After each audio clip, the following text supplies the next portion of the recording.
Conexão Poder. Oferecimento Mobile Escritórios. Maior criatividade por metro quadrado. Residencial Vale das Palmeiras. Seu apartamento rápido, fácil e incrível. Tubarão Esportes. A força do esporte. Realce Persianas para os ambientes mais charmosos. E Titânia Telecom. Soluções para conectar negócios e pessoas.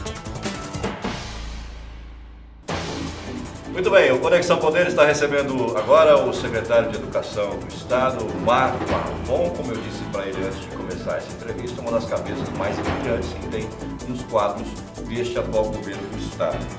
A educação ou melhor, a educação e também a falta de educação em Mato Grosso são os temas da nossa entrevista de hoje. Participa comigo aqui meu colega jornalista aqui do Repórter PT, Rafael Souza.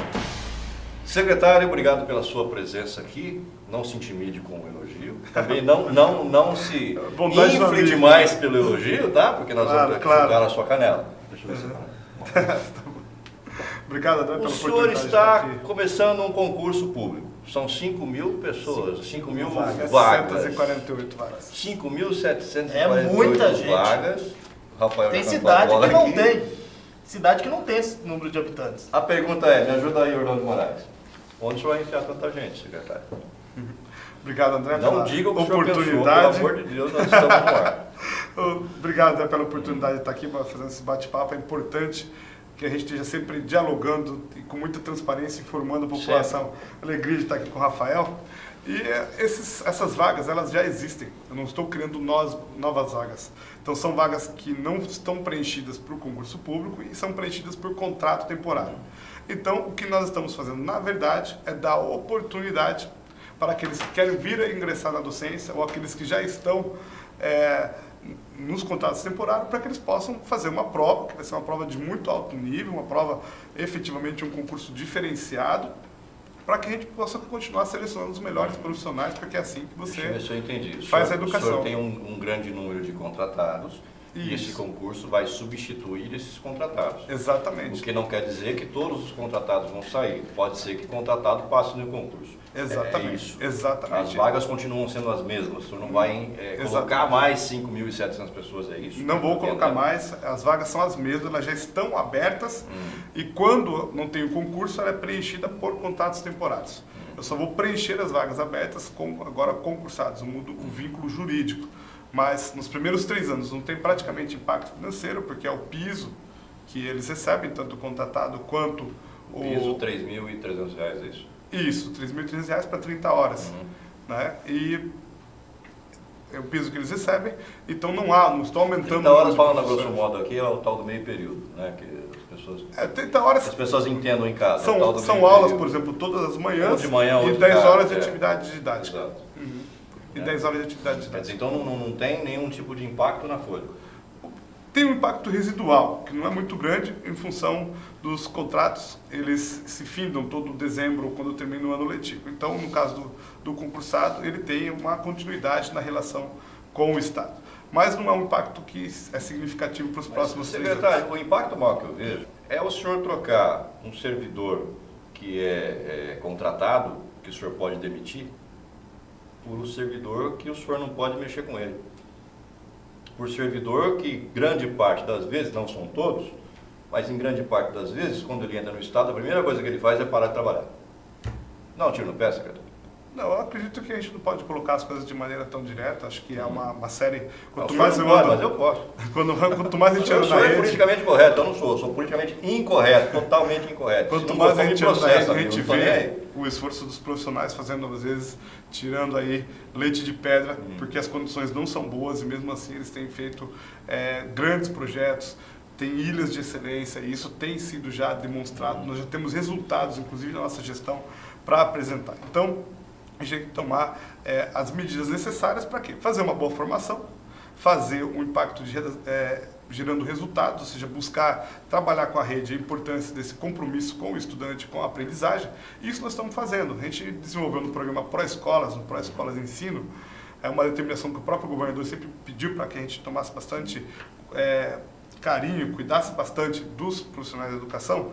O programa de formação, antes era muito abstrato, muito teórico, voltado, né, excessivamente a pensamentos ideológicos, quando agora a gente está trabalhando no nível que eu chamo de sabedoria prática, ou seja, da praxis. É a educação básica pensada pela educação básica, com seus problemas concretos, tendo em vista os desafios desse aluno, que ele chega hoje na sala de aula de maneira muito diversa do que há 20, 10 anos atrás.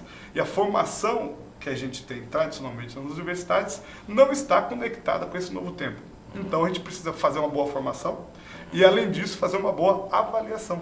Nós temos um grande programa de avaliação rodando o estado inteiro. A rede está se apaixonando por esse programa. Nós vamos poder o quê? Medir impactos de aprendizagem, fazer um grande diagnóstico e, a partir daí, começar, inclusive, a colher onde estão os profissionais que têm dedicação, que têm o empenho. Mas aí, secretário, desculpa interromper. O senhor vai fazer toda essa avaliação, vai chegar a um fato.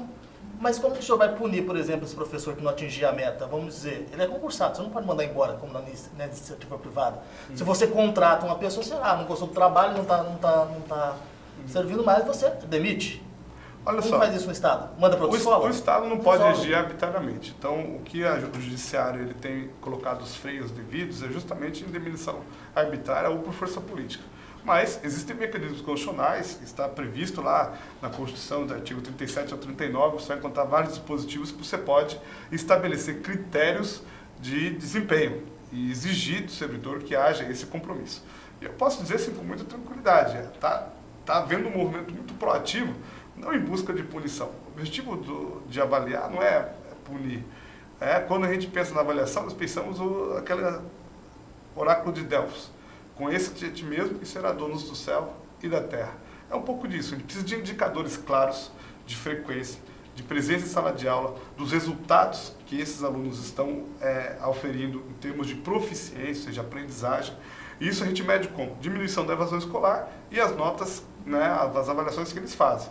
Então, nós temos uma experiência este ano muito gratificante. Né? A experiência das escolas plenas, que são as escolas integrais, já trouxe para a gente um primeiro lugar no Brasil na Olimpíada de Física, da aluna Rebeca, lá de Rondonópolis.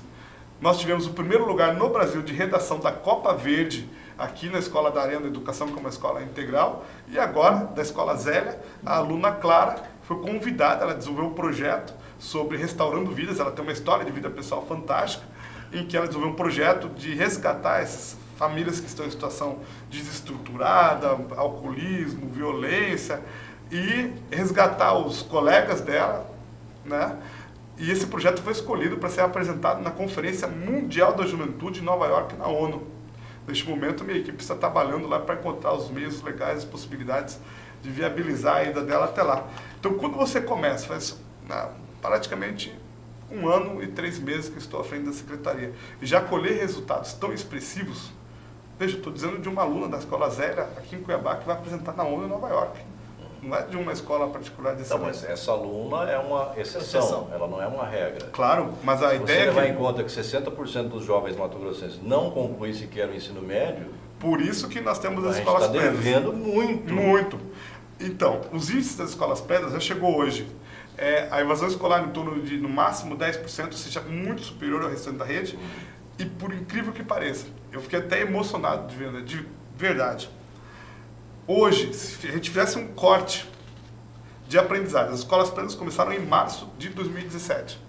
Se fizesse um corte de aprendizado hoje, 91% dos alunos das escolas integrais seriam aprovados com aprendizagem adequada, tirando nota acima de 7, 8 em qualquer IDEB.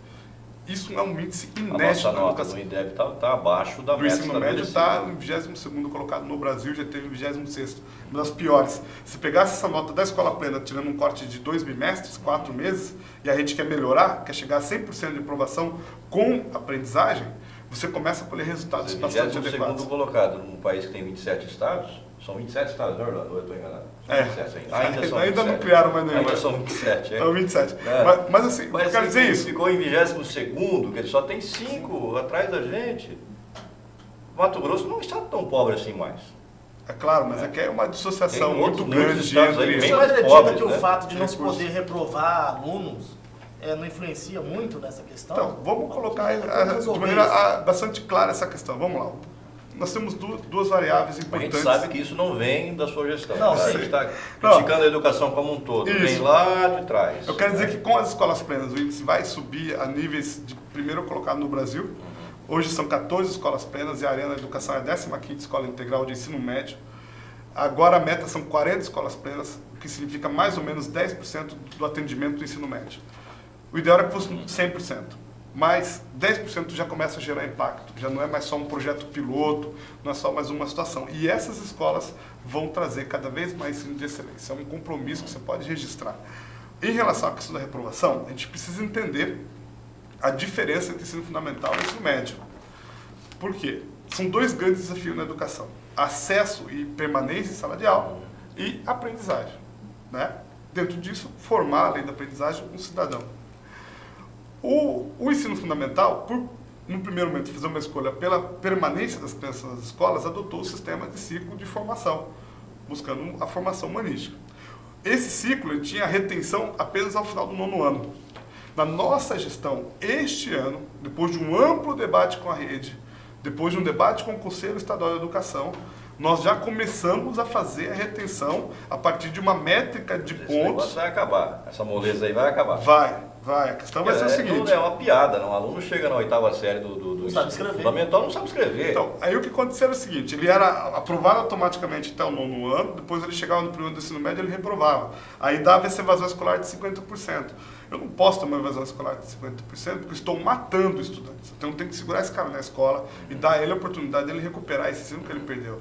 Então, para a gente não fazer uma estrutura muito impactante que pudesse fazer com que a gente expulsasse os alunos, os estudantes da sala de aula, para a gente mantivesse, a gente estabeleceu, eu gosto de falar em números porque na minha época os números tinha nota e tinha número, né? Então era mais fácil de entender.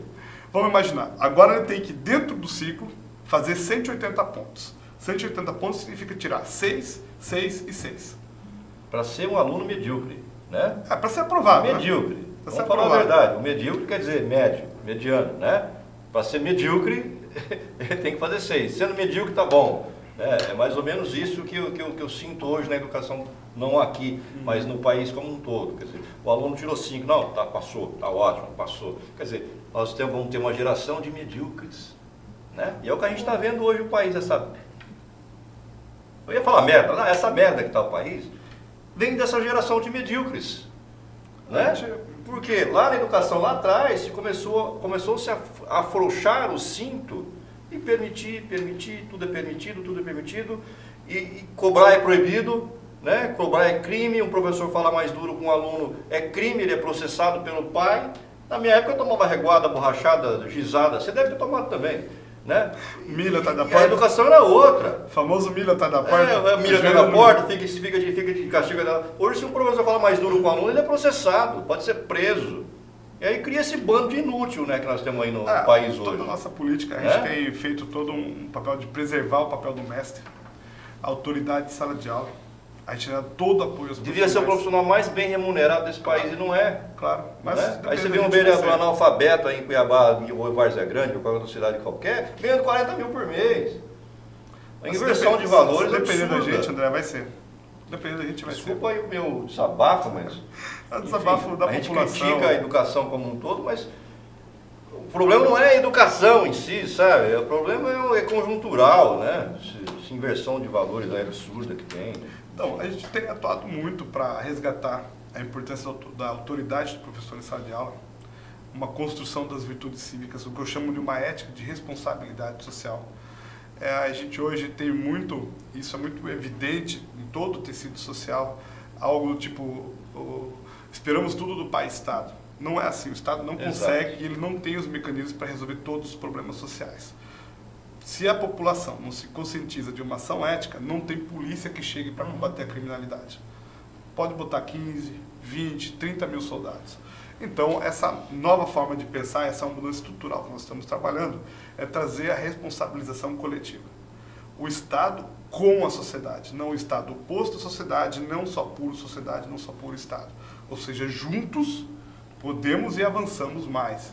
Então, é um pouco dessa lógica que eu tenho falado. Eu andei os 15 cefapros, chamei cada um profissional, conversamos, falei das nossas responsabilidades como secretaria, mas também da busca de construir a responsabilidade com a classe política, com os pais.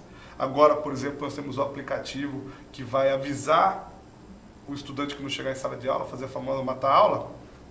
Então ele sai de casa, dizendo que vai para a escola, se ele não chegar, o professor faz a chamada no aplicativo no celular, o aplicativo imediatamente gera uma mensagem ao pai dizendo que ele faltou à escola. Esse aplicativo já existia 40 anos atrás, secretário. 40 não, quando tinha aplicativo. Não, tinha um aplicativo. Você passou por isso. O aplicativo era, eu não apareci na escola, a inspetora de aluno ligava em casa. Ah, tá, isso. Se eu não tinha telefone em casa, eu ligava no vizinho. Não, no interior. Não era assim? Sim, era assim que funcionava, quer dizer, esse aplicativo já existia e funcionava bem melhor. Tá bom. Né? Estão precisando fazer um aplicativo de celular hoje para avisar, olha, seu filho não veio na escola. Ô, cara, olha teu filho. Pô. Não, mas o importante é o seguinte, né? Entender que são os pais, os profissionais de educação, a Secretaria de Educação, a classe política, os empresários, que tem que se unir em prol de um novo modelo de Desculpa, construção. eu falei isso porque é o seguinte, as escolas já deveriam fazer isso. Então vou contar uma novidade que você vai gostar. Vou contar uma novidade que você vai gostar. Conta. Concordo com você. Vamos lá. Aqui é na goela, meu. Não tem conversa, não. 2 faltas. Faltou 2 em seguida. Aí já não vai só a mensagem. Aí a secretaria aciona a escola para fazer isso que você falou. Ir lá entender que está acontecendo um problema. Tem um problema esse é um programa de correção de fluxo atrelado chamado Programa Anjos da Escola, que vai trazer muita segurança para o ambiente escolar, que hoje está muito ruim a situação de segurança das escolas. Então esse profissional também tem sofrido muito com a própria rebeldia, a própria criminalidade que tem avançado nas escolas. Usaria essa expressão. Mas a vida ela tem interações muitas vezes não republicanas. Né? Vai o professor chamar um aluno de encapetado hoje, está enrolado, cara, vai ser processado, vai preso. Né? Na nossa época podia chamar. Então, aí, 2 faltas seguidas. E não viramos bandidos por causa disso, não ficamos revoltados por causa disso, não tivemos problema psicológico por causa disso, né? Então, a gente está aqui, pessoas bem-sucedidas, honestas, trabalhadoras, enfim, não aconteceu nada demais com a gente porque fomos chamados, às vezes, de diabinho porque estava bagunçando em sala de aula. Vai o professor falar isso hoje. Um gizinho, né, na cara. Aí, 2 faltas. Aciona, então, a escola para acionar a família, para fazer esse papel do melhor. Descobriu como programa de indisciplina, um programa de disciplina que está sendo causado aí com alguns alunos. Aí vai entrar a parceria com o Ministério Público, o Tribunal de Justiça, núcleo de mediação escolar. A gente vai implantar núcleos de mediação dos estudantes na grande parte das escolas da região da Grande Cuiabá. Não, a coisa é mais grave, está envolvendo crime, tem drogas, tem lesão corporal, um esfaqueou o outro, né? Como aconteceu recentemente no Médici. Aí entra a rede cidadã com a polícia comunitária dando apoio.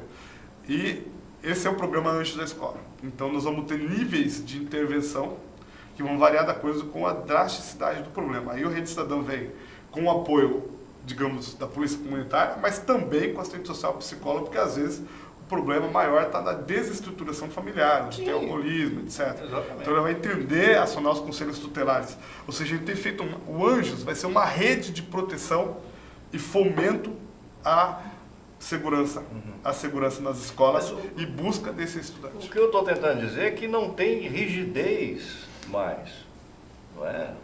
Na nossa época, eu falo porque a gente é mais ou menos contemporâneo, tomando gizada na cabeça, tomando reguada, ficando atrás da porta, embaixo da escada. Você ficou embaixo da escada, Orlando, de Caxias uma vez? A gente já ficou embaixo da escada, né? Passa por toda aquela humilhação, entre aspas, e tudo bem. O máximo que se tinha numa escola daquela era um aluno lá na cantina e roubou um doce. Tudo bem, coisa de molecada. Hoje o cara está esfaqueando o aluno na escola. Batendo no professor. Batendo no professor, com toda a regalia que dão, com tanto aplicativo, tanta coisa, anjos da guarda, anjos não sei o quê. E aí o cara vai e esfaqueia o colega. Deixa eu dar acho que Você vocaliza muito uma mole as importante coisas, da sociedade. Tá faltando rigidez. Tem 2 grandes psicanalistas, um chama Charles Maman e outro Jean-Pierre Lebrun, que vai tratar justamente do problema do limite. Ele tem um livro maravilhoso sobre um mundo sem limite. Falou tudo. Né? É o fato de muitas vezes nós, nas escolas, levarem nossos filhos e ao deixar o filho a primeira vez na escola, os pais choram. Ele fala sobre isso. Então, o que tem acontecido? Há uma construção de uma nova economia psíquica que tem mudado o modo como a sociedade e as pessoas se comportam. Então, quando você pega a rigidez da modernidade, na época de Freud, o mal-estar da civilização, você tem o quê? Uma profunda repressão civilizatória, ou seja, o mal-estar que a civilização gera, que reprime demais, e o sintoma psicanalítico naquela época era a neurose. O mundo contemporâneo, na leitura do Bellman e do Lebrun, é justamente o contrário. O sintoma é o quê? Não tem o limite. Sem limite, não há falta. Não há falta. O limite reserva a psique e garante um padrão de comportamento entre, né, a parte mais instintiva e a consciência civilizatória. Então, sem falta, não há desejo. Então, sem limite não há falta, sem falta não há desejo. Sem desejo, o sintoma do mundo contemporâneo é depressão. Então você vê aí pessoas... do século XXI. Plenitude do mal do século XXI. Então esse fenômeno, ele é indissociável do modo de enfrentar. Ele vai chegar na escola. Esse aluno é um aluno sem limite. Hoje nós vivemos um mundo em que as regras, as leis são desprezadas. Em via geral. Algumas vezes, com tristeza, eu falo que eu sou egresso do mundo jurídico, no próprio mundo do direito. Então, é preciso uma grande revisão, vamos dizer assim, para entender, a partir de uma análise antropológica, quem é este homem que nós estamos formando? Quem é esta pessoa humana que nós estamos formando? E, a partir daí, estabelecer os mecanismos adequados, né? E isso não é só na educação, em todos os lugares. As pessoas, né, às vezes tem uma questão muito simples, tem um livro maravilhoso do Eduardo Janete, chama Auto-Engano, recomendo todo mundo que lesse, que é justamente como existe um mecanismo psíquico de você, quando precisa numa urgência, faz alguma coisa que seria tecnicamente errada, por exemplo, furar uma fila, mas o teu próprio psique constrói uma justificativa para você escapar da culpa pelo mal feito. É o brasileiro hoje. Entendeu? Ah, mas você furou a fila do banco. Furei porque eu estava com pressa. Falei, mas as pessoas estavam na fila, não estavam com pressa também? Exatamente isso. Né? Então, está tendo um resgate, um debate mundial sobre isso. E a academia está preocupada com tudo isso. Você entrou no lado psicológico da coisa. Porque deságua aqui, psicologia, você acaba caindo nisso, né? Você conversa com psicólogos, o que ele fala? Você ama seu filho? Diga não para ele. Que é dar limite para a criança. Isso. Que hoje os pais não fazem isso. Eles delegam isso ao professor em sala de aula. Agora, o aluno vai para a sala de aula, é o professor que tem que educar. Não é o pai que educa em casa. O pai, ele se exime de educar o filho. Ele não diz não. Deixa o professor lá brigar. O filho pode tudo. Essa questão do aplicativo, por exemplo, secretário, que o senhor falou, a partir de duas faltas, a secretaria vai até a casa da pessoa, ver o que está acontecendo. Não está furtando aí a responsabilidade do pai, está fiscalizando se o filho está na escola? É exatamente isso. Vocês não estão tomando um caminho em que os pais deveriam estar fazendo isso ao invés da escola estar fazendo isso? Eu tento que é exatamente o contrário, né? Eu estou dando um instrumento para que os pais fiscalizem. Vamos pensar na vida real. O pai sai para o trabalho, o filho pega o ônibus para ir para a escola. Ele não vai ter como ir lá na escola toda hora. Então ele está indo para o trabalho, ele recebe mensagem, teu filho não chegou, ele pode pegar o telefone, ligar para alguém e fiscalizar. Então nós estamos dando instrumento para ele conhecer. O último ponto desse problema do mundo sem limite, um dia a gente pode até conversar mais profundamente sobre isso. É aquilo que o Lebrun fez um livro mais novo sobre a democracia como perversão comum.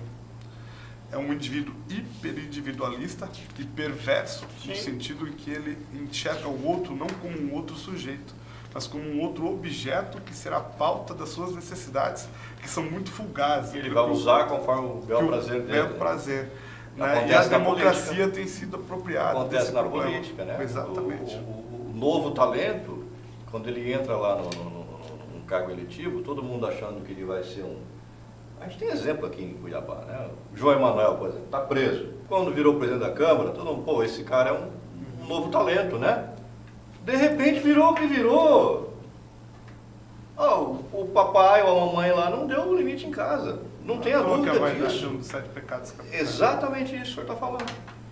Aí acontece o que está acontecendo no Brasil hoje, né? No Estado, no município, em todas as esferas de poder, tem aquelas situações que...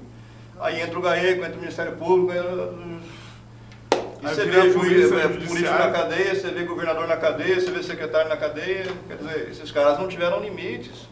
E estão usando o outro, como o senhor falou. Muito político para os seus desejos. Exatamente. E o triste dessa história toda é que esses desejos são fugazes, eles são líquidos, como o amor em tempos contemporâneos. Mas vamos falar de coisas mais palpáveis? Pois Rafael. Tem pontos positivos também na educação de Mato Grosso, que foi a construção de escolas. Foram entregues 17 unidades este ano, uma a cada 14 dias, secretário. Exatamente. Se fala muito em crise, mas foi possível investir? Com gestão, alocação eficiente de recursos. Para dizer claramente, uma das primeiras medidas quando assumi a educação, tive uma reunião com o governador, havia um plano muito ousado, né? O Pró-Escolas ele surge dessa junção do plano de governo do então candidato Pedro Táxi, com o planejamento estratégico que a gente montou na secretaria e a sua validação com toda a rede, eu andei os 15 polos do Cefapros, que são centros de formação, trazendo a comunidade para participar, então ele surge dessa grande efervescência e a gente sabia que precisava avançar no setor estrutural. Nós temos hoje mais de 400 obras para fazer, não vou dar conta de fazer tudo, sempre vai conseguir buscar aí uma situação de uma escola ou outra com um problema do telhado caindo, uma situação difícil, não tem o tempo do Estado brasileiro burocrático, não é o tempo da vida e nem o tempo da necessidade das pessoas. Hoje a gente vive o tempo do WhatsApp, a gente não consegue nem esperar o amigo combinado. 15 horas no café, você está chegando no café, a gente dá um comichão, né? Você pegar o celular, você já está aí, você não espera. Então há uma ansiedade social coletiva que forma um tempo da vida muito rápido, o tempo da burocracia estatal não dá conta. E aí o governo disse, olha, vamos começar pelo básico, que é o quê? Vamos fazer gestão eficiente. Buscamos inúmeras, tinha obras paradas em 2009, com o dinheiro do governo federal FNDE depositado. Ou seja, 2009 para 2017 são 8 anos, né? É muita coisa, né? Então, vamos pegar o quê? Onde que estão esses recursos alocados, os convênios, onde estão as obras já que podem dar andamento, vamos focar nelas para poder cumprir as determinações com os próprios profissionais, ou seja, folha de pagamento, ela pega uma parte expressiva do orçamento. E aí nós começamos, então, incessantemente, a fazer um programa de qualidade de obra, tem um núcleo de qualidade de obra hoje, um programa de integridade, um diálogo muito franco com os consultores, olha, minha parte é fazer o quê? O procedimento andar na época certa até o pagamento. A tua parte é vocês entregarem uma obra com qualidade. E começamos, então, a destravar. Então, esses projetos que começam a aparecer agora são fruto desse resultado que em 2016 foi muito intenso, olhando para dentro. Agora a gente já está montando outros projetos e novos projetos. Agora é preciso dizer também que, assim como vocês viram, o grande gestor da economia, né, propalado pelos mercados, Henrique Meirelles, ele teve que aumentar o déficit da União depois de um ano que ele está no poder. O que significa dizer? Não está fácil. Se ele é o grande mesmo assim, teve que aumentar o déficit da União, imagine para quem não é tão bom gestor quanto ele. Então, é preciso colocar que há efetivamente uma crise, e essa crise pressionou demais o estado de Mato Grosso, porque os municípios estão quebrados, a União também. Eu não recebi recurso para obra nenhum nos últimos 2 anos. Então, o que eu fiz? Aproveitar recursos parados, com gestão, eficiência, alocação de recursos, fazer uma inteligência na alocação de recursos. Por exemplo, historicamente nós temos licitações bastante expressivas em financeiro, chegam a ser na casa dos milhões, de conjunto de refeitório e cadeiras para refeitórios. Mesa e cadeira.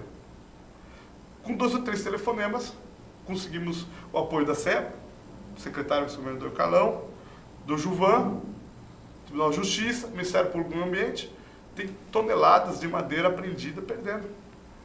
Foram todos os entes sensíveis, a gente está conseguindo fazer cadeiras para refeitórios a um custo praticamente zero. Tem o custo da mão de obra e o custo residual ali. Então assim você faz gestão adequada. E aí eu consigo arrumar as escolas. Qual que é o problema que eu tenho ainda? O tempo do projeto e o tempo das licitações. Eu não tenho mão de obra, os contratos temporários não são suficientes. Para isso e resolver esse problema. Colocar os presos para fazer. Nós estamos nesse diálogo, o secretário Siqueira tem sido muito positivo, lá eles têm uma marcenaria, já está colocado à disposição. O secretário Marcelo. Direitos humanos, o vagabundo, deixa o vagabundo lá. Não, eles têm sido muito proativos. Né? Os educantes, eles ajudam a limpar essa rua, que eles fizeram a construção. Ele pode fumar maconha dentro da cadeia, ele pode mandar o WhatsApp para vagabundo na rua fazer assalto, fazer assassinato e um monte de coisa, ele pode ficar o dia inteiro sem fazer nada, tramando o crime, ele pode assassinar o colega de cela, mas ele não pode trabalhar. Mas a gente tem mudado isso, André. Secretário. A gente tem mudado. Deixa eu contar para você. Eu gastei 20 mil reais para fazer a escola da Arena. Foram deles. Lá no estádio, né? E foram os educandos que ajudaram a botar as portas de dentro, que organizaram. Eles fazem a limpeza lá hoje. Nós cortamos drasticamente o custo daquele elefante branco. Falava-se 600, 700 mil, hoje não chega a 400, 390. Que já é um custo alto, dá 5, 6 milhões por ano. Isso já é alto, mas agora Para pelo não ter menos... futebol. Enfim. De qualquer modo, com muito pouco recurso, eles nos ajudaram a fazer. Hoje, o programa de mesas e cadeiras, eles estão na CINFRA, secretário Marcelo apoiando, na CJUDH, com o secretário Siqueira. Ou seja, cada um tem seu ponto de apoio para a gente poder avançar. Então, está mudando esse quadro. A limpeza externa dessa dupla hoje tudo é feita por Reeducando. A limpeza da arena é por Reeducando. Acho barato falar reeducado, é falar preso, secretário. Ninguém é Educando. reeducado na cadeia. Presidiário. Ninguém é reeducado na Não, cadeia. isso Isso aí é... Secretário, tem as escolas São É pessoas. hipocrisia da turminha dos direitos humanos, tem que chamar de reeducando. É preso, sabe? O cara caiu na cadeia, ele não vai ser reeducado nunca. É que não é assim, né? É. Tem muita gente trabalhadora que num momento de situação difícil comete Ah, tudo bem, aí você vai chamar o Silval Barbosa de reeducando. Ele não passou talvez Né? por esse momento Não pode difícil, chamar né? de Não sei Reeducando quando veio agora. do Paraná, né? Enfim, né? Mas enfim. Secretário, as escolas em período integral, o senhor andou implantando em algumas escolas e há reclamações na questão da estrutura. Ocorreu até uma paralisação essa semana ali na escola José de Mesquita, na região do Porto. Como que está a situação dessas escolas? Elas estão preparadas para receber essa? Quer tomar alunos água, em período secretário? integral? Isso. Pega Estão água, preparados. secretário, por favor. É o que a gente fez, buscar dos recursos existentes, né, para fazer as entregas na velocidade adequada. Segundo momento, priorizar as escolas plenas. Então, nós fizemos uma avaliação muito forte com a equipe de engenharia e elas tinham condições de serem adaptadas para o modelo integral. Talvez não as condições ideais, mas condições mínimas para iniciar o funcionamento, e o projeto pedagógico não pode parar, não pode esperar. O tempo da vida não é o tempo do Estado. Aí o que eu fiz? Eu posicionei a equipe de obras para poder resolver os problemas em cima das escolas plenas, até porque lá os estudantes passam 10 horas. São quantas escolas? Hoje são 14 em todo o Estado, mas a área da educação são 15. E essas reclamações estão surgindo por quê, secretário? Isso, porque o tempo do projeto das obras, e agora está acabando todos, estão ficando prontos, e a gente fez também um programa de complementação para que o profissional fique mais tempo na escola. E esse programa de complementação, havia vários entraves, eu gastei meu juridiquinho até o limite para poder fazer via decreto ou fazer os repasses adequados, mas a legislação aqui exige que seja feita uma nova lei. Então a gente já encaminhou e agora a gente espera que dentro dos próximos 2 meses os problemas estejam sanados. Então houve realmente alguns problemas, mas muitos a gente solucionou. A metodologia é inovadora, o material está chegando, eu fiz uma complementação maior para essas escolas, tanto na merenda quanto em relação ao repasse das escolas, porque elas perdem mais da metade dos alunos, né? Uma escola que atende de manhã à tarde, atende 1.000 alunos, se você pega só um turno só, ela atende 500. Então a gente tem buscado, com muito diálogo, conversa com a rede, fazer essa construção para poder avançar. Eu tenho certeza que se perguntasse hoje aos profissionais que estão nas plenas e aos estudantes que estão na plena, se eles gostariam de voltar para o modelo anterior, eles vão dizer, não, esse modelo é de sucesso. Ô, secretário, o senhor E os acabou de desafios falar vão superar. o Rafael, que pode tomar água, tem como meta manter por mais tempo o profissional na escola, correto? Só que eu tenho um dado preocupante aqui, que é um dado do Tribunal de Contas, 30% dos professores da rede estadual de ensino estão de licença médica. Quer dizer, como é que pode 30% da força trabalhadora de professores ficar doente ao mesmo tempo, secretário? Cai naquilo que eu falei no começo do programa, né? Hoje, ser professor talvez seja uma das profissões mais desafiadoras que exista na Terra. Concordo. A formação não é adequada, não dá conta desse mundo sem autoridade. Isso faz com que haja efetivamente, a gente tem que ler os números com muito cuidado, um processo de desrespeito, um processo de, na usar o termo da moda que você não gosta, de bullying muito intenso em cima do profissional. Do professor, contra o professor, não é contra o aluno, não. Exato. E depois, inclusive, né, de um tempo em que a gente tem os grandes mestres que deveriam ter mais experiência, eles ficam mesmo com dificuldade. Então é preciso entender o contexto das licenças médicas nesse homem sem limites que a gente estava falando antes. Tá, mas 30% fica doente ao mesmo tempo? Na rede nossa não é. Isso em números absolutos? Na rede quanto? estadual não é, não chega a esse índice, No não. TCE é. Não, a rede, acho que o TCE fez análise em primeira mão do município de Cuiabá, mas é grande. 30% da rede pública de ensino de Mato Grosso, da rede pública de ensino a rede pública estadual, tá? Licença médica. Isso em número absoluto. Quantos professores tem na rede estadual? 23 mil. 23 mil. Quer dizer, são 6 mil professores doentes ao mesmo tempo? Ô, Ô, Rafael, me ajuda aí. Não é esse o índice que nós temos. A gente tem dialogado para poder mostrar. Agora, o que nós temos para isso? Nós temos Você solução. abriu, inclusive, Isso. qual é o termo? Uma sindicância? Uma investigação? A gente tem Pra- conversado, tá? Se O estudo que concede eu vi tantas recente licenças foi sobre Cuiabá e Várzea Grande, mas isso depois a gente pode aprofundar em relação ao tema. Eu quero dizer o que nós fizemos em relação a isso, que é importante. Então não são 30%. Na rede estadual não dá 30% de jeito. É o que eu disse, a rede pública do Estado não é a rede estadual. Não é só a rede estadual, é Exato. a soma das redes todas. Exato. Nós fizemos um grande programa de qualidade de vida e trazer esse profissional, a gente dá apoio psicológico, a gente está dando apoio de voz, condição de postura em sala de aula. Então ele já começou a gerar efeitos. Então eu botei lá as viaturas da qualidade de vida para andar ao interior, conversar e trazer esse profissional de volta para a sala de aula. Ao mesmo tempo, há uma conversa muito avançada com a Secretaria de Gestão para a gente fazer todo o processo, né, redesenhar o processo de perícia médica para verificar exatamente aqueles casos que efetivamente demandam atenção e que demandariam licença. Tem casos que você tem que conceder porque a situação é grave. Outros já não diria que seja assim, né? Tem muita gente que se aproveita dos direitos. Agora ele chegou onde eu Né? estava querendo chegar, né? Então, tem mas muita gente que se aproveita. Mas E aí isso que consegue dá. um laudo fajuto lá e tira uma licença de 6 meses, tá tudo certo. Já Você tivemos já entendeu situações tudo. aqui no estado. Aí Você para denuncia exatamente. Mas aí você já entendeu tudo o O problema, médico né? que vendia laudo, né? Pronto. É um absurdo. para servidores. É um absurdo. É absurdo o profissional que vender laudo para servidor não sabe o crime que ele está cometendo. O mais absurdo é o servidor ir lá comprar um laudo, né, secretário? Me Eu desculpa. não sei que tem diferença, não. Não sei se tem diferença, não. Que aí não posso chamar de servidor, né? É, O cara que não criminoso. serve, ele se serve do Estado, né? Tô falando Enfim, do- devia mudar essa fora da curva. terminologia aí, né? Pegando esse gancho do senhor aí, com relação aos professores, por que Mato Grosso é o segundo pior estado na formação específica de professor? Quer dizer, a área que ele ensina, ele não tem formação naquela área. Tipo, um professor de português não é formado em letras, por exemplo. Ele tem uma formação genérica, né? Como é que vai mudar essa realidade, secretário? Eu sei que o senhor pegou essa batata quente já andando, né? O senhor vai ter que esfriar essa batata ali. Não, nós estamos fazendo Ou comer ela quente mesmo. Vou comer quente, a gente vai para cima. Uma O nosso programa de formação está indo muito bem e a gente tem feito essas adequações. É preciso também considerar as dimensões continentais, as dificuldades que existem. Então, por exemplo, próxima semana vamos fazer uma expedição para levar de barco as estruturas modulares para fazer uma escola indígena, a 1.500 quilômetros daqui, para cima de Gaúcho do Norte. Então, quando você pega situações muito longe da realidade, o Cuiabá e Várzea Grande não reflete isso, porque é muito mais fácil você ter os profissionais habilitados em cada disciplina. Vamos imaginar, se tem uma escola, só tem uma escola no município, que é um município pequeno. Ela vai ter uma carga horária lá de português de 8 horas, vamos imaginar inglês, ou biologia, 8 horas.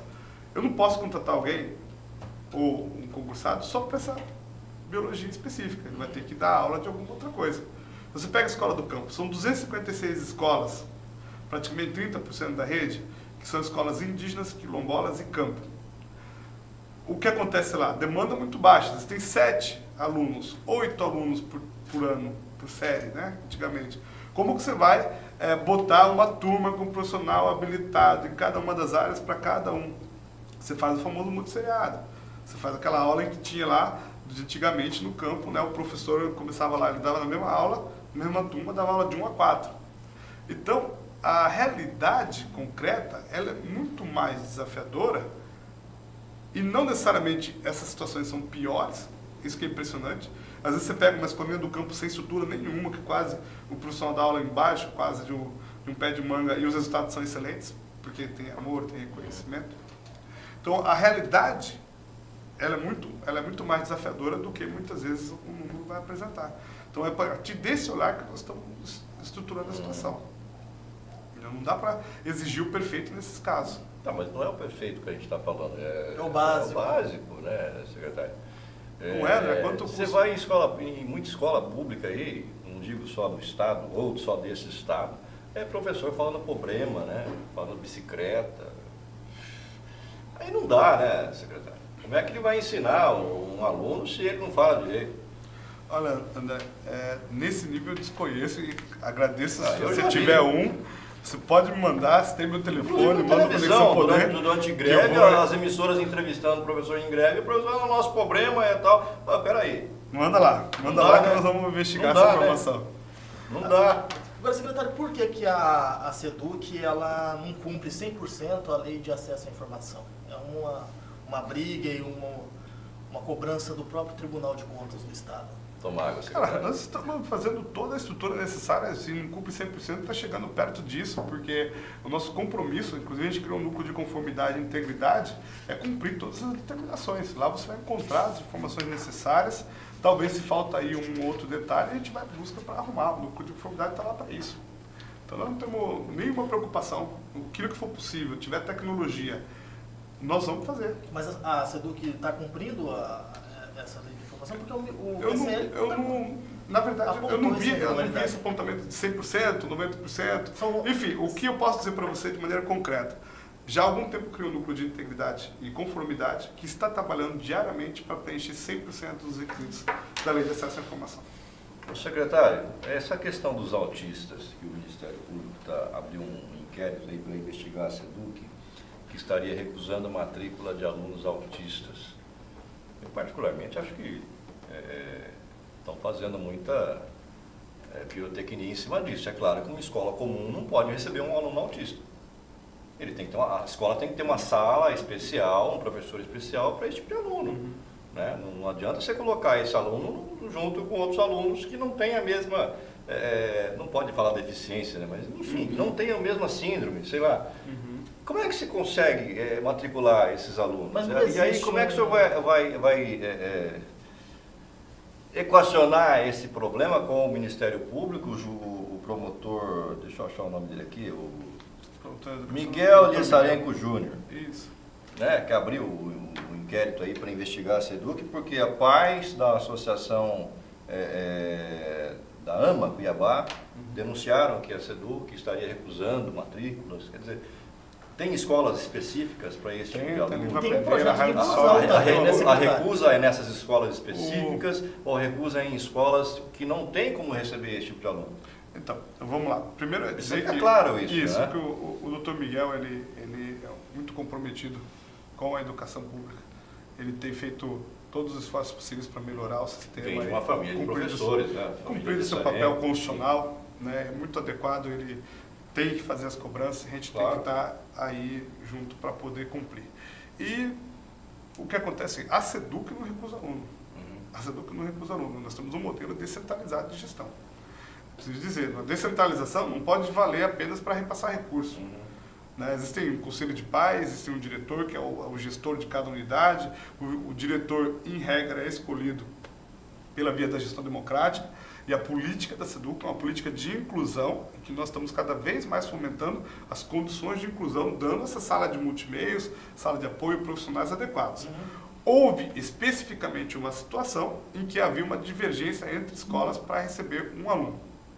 Né? Então, à medida em que a gente teve conhecimento, imediatamente nós entramos em contato com a família, verificamos as escolas e já foi solucionado o problema. Então, é uma questão pontual. E é preciso dizer isso, que enquanto secretaria, de maneira alguma a SEDUC recusa aluno, autista ou qualquer... Mas todas as escolas da rede estadual têm condição de receber um aluno? Não, eu diria que todas. Tem as escolas especiais, vamos dizer, a Livre Aprender, a Raio do Sol aqui em Cuiabá, e dependendo do grau, tem uma comissão para isso, a gente tem uma coordenação de educação especial para isso, que vai analisar o grau de deficiência para poder verificar a possibilidade de inclusão nas turmas normais com um apoio de um profissional especial. Então, mas se aí eu moro lá no CPA, eu tenho um filho autista, e aí a escola mais próxima minha, que pode receber meu filho, fica a 5 quilômetros da minha casa, como é que eu faço?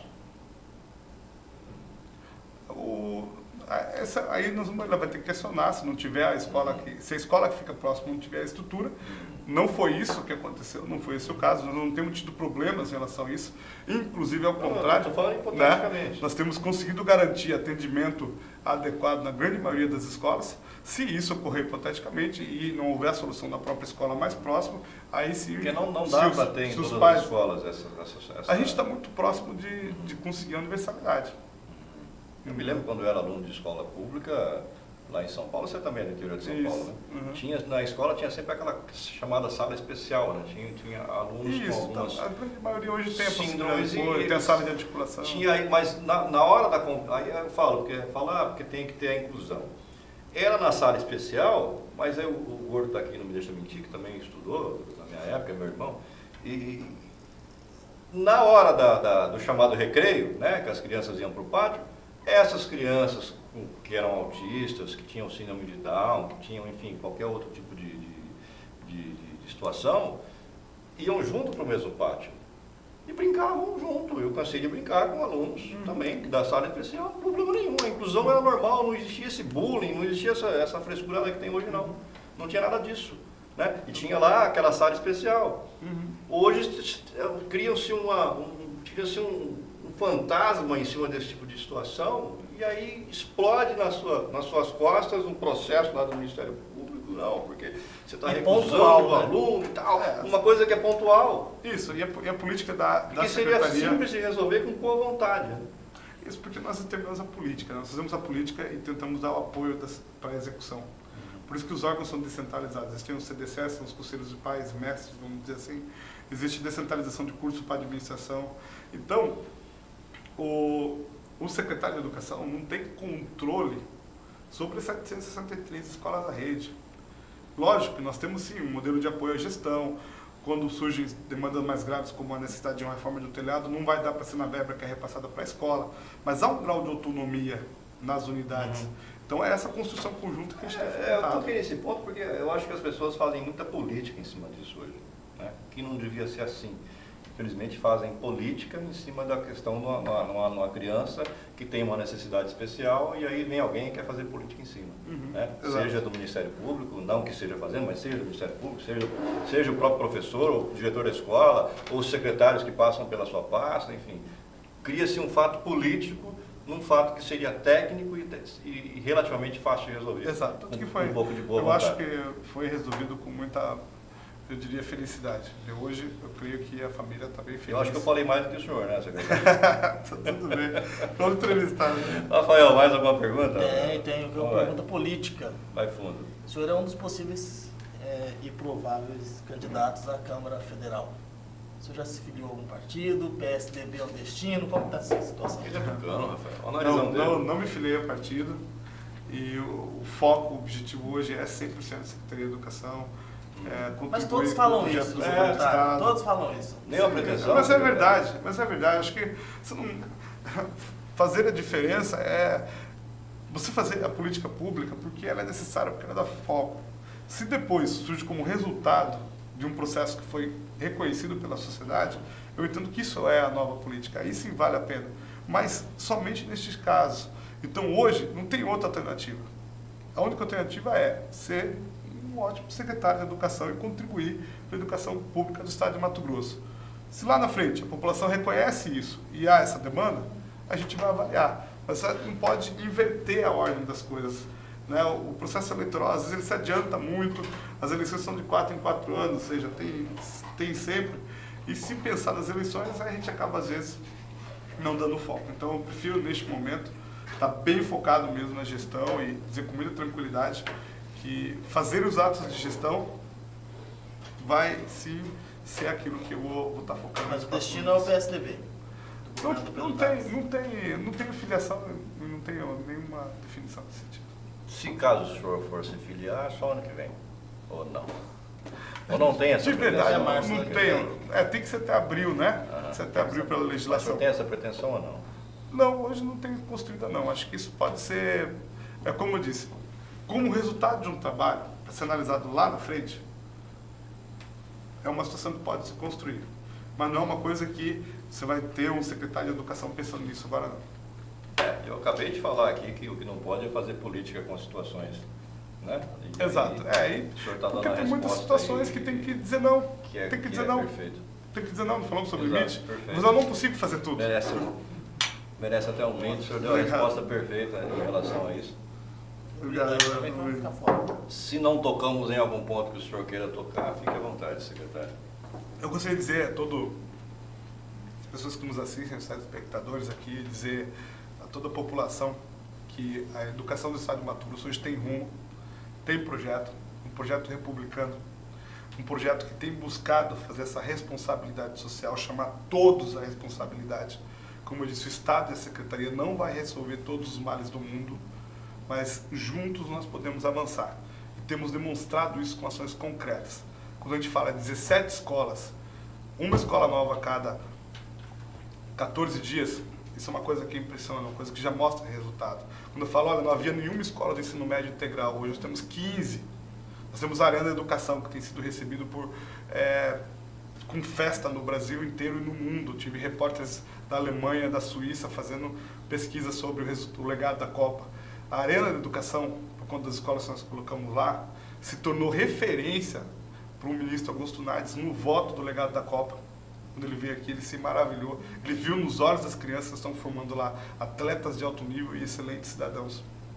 Nós temos programas que vão melhorar os equipamentos nas escolas, com mais ar-condicionado, com diminuição das escolas de madeira, com refeitórios adequados, a custo quase zero, alocação de recursos, programa de qualidade de vida, programa de reconhecimento do profissional com valorização. Tivemos já um aumento de 44% total até este momento, sendo 23% de aumento real do profissional da educação. Nós queremos que o profissional da educação seja um mestre remunerado como um médico, como o Ministério Público, como um juiz de direito, as profissões de alta dignidade que o profissional merece. Então, olha, o projeto ele tem rumo, ele sabe o que quer e ele tem feito já a diferença concreta na educação do estado de Mato Grosso. Isso posso dizer com absoluta tranquilidade. Tudo nós não vamos fazer não, mas vamos fazer muito. Até porque não dá tempo. Não dá tempo. Secretário. Bom, eu quero entregar para o senhor aqui esse presente da Tubarão Esportes. O senhor já deve ter uma.